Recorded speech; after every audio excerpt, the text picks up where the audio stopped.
మనం ఏ నామంలో ప్రార్థించాలి? మనం నేరుగా యేసును ప్రార్థించవచ్చా? దేవునిలోకి తొలిగా వచ్చినటువంటి వ్యక్తులు అంటే విశ్వాస జీవితంలో ఆరంభంలో ఉన్నటువంటి వ్యక్తులు, లేపోతే విశ్వాసంలోకి ఇంకా రానున్నటువంటి వ్యక్తులు ఎవరికి ప్రార్థన చేసినా it doesn't make any difference.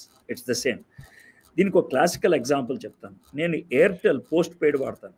నేను ఎయిర్టెల్ ప్రీపెయిడ్ నెంబర్‌కి కాల్ చేశాను. నాకు తెలియక ఆ నెంబర్‌కి. కాల్ చేస్తే ఆడేమన్నాడంటే, "ఇది ఎయిర్టెల్ ప్రీపెయిడు.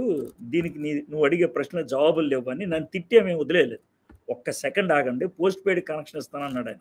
నాకు దాంతో ఒక బ్యూటిఫుల్‌గా అర్థమైంది. నేను ఒకవేళ పొరపాటున తండ్రిని అడగాల్సింది కుమారుడిని అడిగినా, కుమారుడిని అడగాల్సింది పరిశుద్ధాత్మని అడిగినా, బుద్ధుందా లేదా నన్ను అడుగుతావేంటి ఆయన ఏం తిట్టడు. దాన్ని రీడైరెక్ట్ చేస్తాడాయన. అర్థమైందా? సో, అంటే సింపుల్‌గా చెప్పాలంటే హి క్యాన్ రీడైరెక్ట్ అండ్ అయితే ఒకటేంటంటే as we grow in faith, as we grow in the scripture లేఖనాల్లో పెరిగే కొద్దీ కూడా మనకేమర్థం అవుతుందంటే జీసస్ క్రైస్ట్ అనేటువంటి ఆయన నామంలో అంటే ఆయన అధికారం బట్టి ఆయన చేసిన కార్యాన్ని బట్టి we got access into the presence of the father. తండ్రి సాన్నిధ్యంలోకి మనకి ప్రవేశం దొరికింది. మనకి తండ్రితో డైరెక్ట్గా మాట్లాడేటువంటి అధికారము మనకి క్రీస్తుని బట్టి దొరికింది. So we need to use that privilege. ఇప్పుడు మనకి ప్రార్థన అనే అంశంలో ప్రార్థన చేసే తండ్రికి యాక్సెస్ దొరికింది క్రీస్తుని బట్టి.